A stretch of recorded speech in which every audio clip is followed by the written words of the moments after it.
మాట్లాడుతున్నది భారతీయ జనతా పార్టీ ఎంపీతో మాట్లాడుతున్నారు.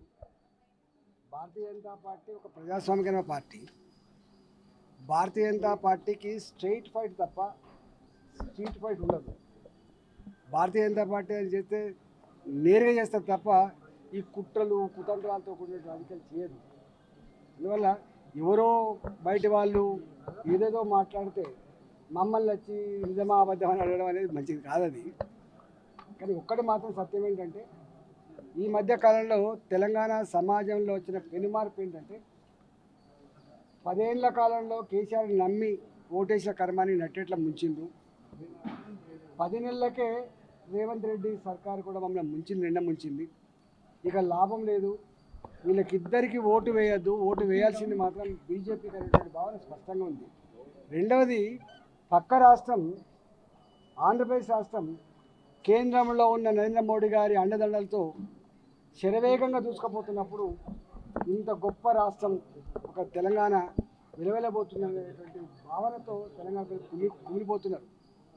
ఎప్పుడో ఒకనాడు రేపు ఈ అప్పిల ఊపి నుంచి బయటపడాలంటే, ఇవాళ శరవేగంగా ఈ నగరం అభివృద్ధి చెందాలంటే, తెలంగాణ అభివృద్ధి చెందాలంటే భారతీయ జనతా పార్టీ వస్తేనే సాధ్యమైందన్న భావన మాత్రం స్పష్టంగా కనబడతారు. కేసీఆర్ గురించి బహుశా తెలంగాణ రాజకీయాల్లో మీకు తెలిసిన కాబట్టి మీకు కానీ టీఆర్ఎస్ పార్టీకి కానీ 2018 పార్లమెంట్ ఎన్నికల్లో స్పష్టమైన ఒప్పందం జరిగింది, అది వాయిదా పడింది. తాను జైలుకు వెళ్ళిన సందర్భంలో మీ పార్టీ సంఖ్యత కోసం కేసీఆర్ ప్రయత్నం చేస్తే నేను వద్దన్నాను, ఆయన పూర్తిగా నేనే చెప్తున్నాను అంటున్నాను. గాలి వార్తల గురించి తెలిస్తే చెప్తాను. ఇప్పుడు నేను జిమ్మదారి కల్లా రాజకీయ నాయకుడు, మీకు తెలుసు. 25 ఏళ్ళుగా నేను ఏదైనా ఉంటే వాస్తవం ఉంటే మాట్లాడు తప్ప వాస్తవం లేదో మాట్లాడాలి. గాలి వార్తల గురించి స్పందించారు. నాకు కేసీఆర్ కు దూరమైన ఉద్యమకారులందరినీ కవిత కలుస్తానంటుంది. తెలంగాణ ఉద్యమకారుడిగా ఈటల రాజేందర్ కలిస్తే ఏమంటారు?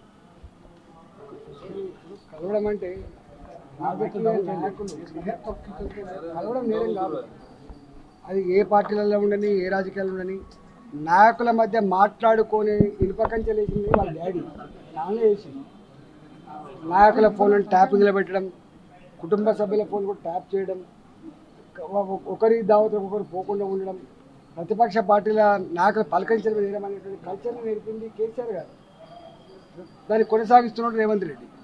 కాబట్టి నేనంటున్నాను, మొదటి నుంచి కొట్లాడుతున్నాను, నాయకుల మధ్య పలకరించుకునేటువంటి కల్చర్ ఉండాలి, సంస్కారం ఉండాలి. ఇప్పుడు నన్ను ఎవరు అడిగారు, కేసీఆర్ గారిని ముంగడు వెళ్ళిపోతే ఏం చేస్తారని, నా ముంగడు వెళ్ళిపోతే దండం పెడతా అని చెప్తున్నాను.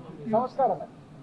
కాబట్టి డెఫినెట్గా ఇలా కవిత గారు ఏదైతే మాట్లాడుతుందో వారిని అడిగాడు తప్ప నన్నే అడుగుతుంది చెప్తున్నాను. సార్, కాళేశ్వరం విషయంలో పార్టీతో చర్చిస్తామన్నారు, విచారణకు వెళ్తున్నారు. కాళేశ్వరం విషయంలో 100%, 50 సార్లు చెప్పిన, కాళేశ్వరం విషయంలో తప్పకుండా భారతీయ జనతా పార్టీ పార్లమెంట్ సభ్యుడిగా, ఇవాళ పార్లమెంట్ సభ్యుడిగా, ఆనాడు టీఆర్ఎస్ పార్టీలో ఉన్న మంత్రిగా నా బాధ్యత నేను పోతా. మా పార్టీ ప్రజాస్వామ్యాన్ని గౌరవించే పార్టీ, చట్టాన్ని గౌరవించే పార్టీ, న్యాయం వెలగాలని చెప్పి కోరుకునే పార్టీ కాబట్టి డెఫినెట్గా పోయి చెప్పాను. ప్రపంచంలో ఏ మూల ఏ క్షణం ఏం జరుగుతుందో వేగంగా తెలుసుకోవడానికి తొలి వెలుగు వాట్సాప్ ఛానల్ని ఫాలో చేయండి.